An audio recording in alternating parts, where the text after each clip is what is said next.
Medina Munawwara में इस्लामी रियासत कायम हो गई। लाशारी साहब, रसूलुल्लाह सल्लल्लाहु अलैहि वसल्लम हेड हैं और तजारत भी आप सल्लल्लाहु अलैहि वसल्लम करते थे।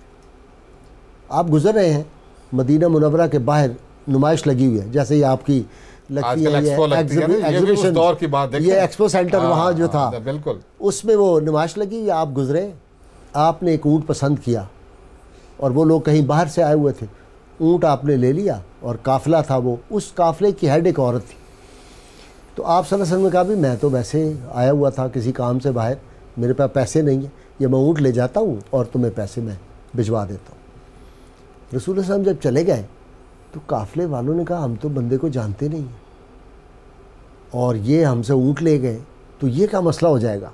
तो वो औरत कहती है, सुभान अल्लाह सुभान, कहती है कि जो शख्स तुमसे ऊँट लेके गया है ना, उसका चेहरा 14वीं रात के चाँद की तरह चमक रहा था।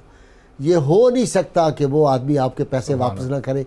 अगर उसने तुम्हारे पैसे वापस ना किए तो मैं अपने माल में से तुम्हें वो कीमत अदा कर दूँगी। इतने में नबी करीम सल्लल्लाहु अलैहि वसल्लम तशरीफ़ ले आए, ना सिर्फ वो पैसे दिए बल्कि उनको तोहफ़तन खजूरें भी पेश कर दी। ये जो हमारा अमल था प्रोफेसर साहब, और लाशारी साहब ने कमाल कर दिया आखिर में ये बात कह के, यकीन के साथ नहीं, इतना बड़ा ताजिर ये बात कह रहा है। ये बरकत का कॉन्सेप्ट हम कैसे जहनों में और दिलों में डालें?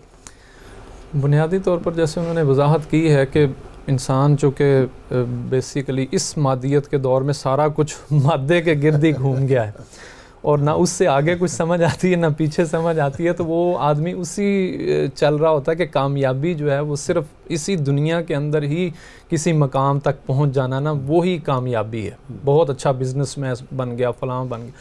जबकि इस्लामी मुआशरे के अंदर जो ताजिर है उसके साथ ईसार और बाकी चीज़ें जो हैं वो वाबस्ता हैं, और वो चीज़ें फिर इंसानी सेहत की सूरत में, जैसे उन्होंने कहा औलाद के अच्छे निकल आने की सूरत के अंदर, और फिर दुनिया के अंदर उसकी से बरकतें, फिर तिजारत के अंदर बरकतें, फिर मतलब अल्लाह ताला ने तो ये फरमाया कि अगर तुम ये जैसे तौरात और इंजील पर अमल करो तो देखो कि आसमान और ज़मीन दोनों अपनी बरकतें उगलना शुरू कर देंगे। सुभान अल्लाह। तो वो उस सूरत में जब देखें मदीना शरीफ के अंदर जब सरकार दो आलम सल्लल्लाहु अलैहि वसल्लम अभी शिफ्ट हुए हिजरत करने के बाद, तो जो कुर्बानी सहाबा किराम ने की, तो आ गया कि ये पूछते हैं कि क्या ख़र्च करें, तो आपने फरमाया कि कुलिल अफ़, अल्लाह ताला ने फरमाया कि जो भी, चूँकि इस वक्त जो मुहाजिरीन आए हैं वो गुर्बत की कैफियत के अंदर, तो जो ज़रूरत का एक तयन किया जाए और जो भी ज़रूरत से ज़्यादा वो सारा मुआशरे के अंदर ख़र्च कर दिया जाए। यानी जब लोग लो देन पॉवर्टी ज़िंदगी गुजार रहे हों तो उसमें ज़कात का हुक्म नहीं है, उसमें कुलिल अफ़ का हुक्म है। ये बड़ी बुनियादी बात। हुज़ूर ने फरमाया जो इस दफ़ा कुर्बानी करने की अहलियत रखते हैं वो एक बोटी भी खाना उन पर हराम।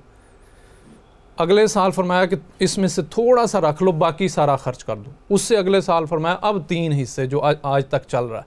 ये एक मिसाल दी है कि जब भी इस्लामी मुआशरे के अंदर ये कैफियत हो, जैसे आज 30-35% लोग लो देन पॉवर्टी हैं, तो ज़कात से काम नहीं बनेगा।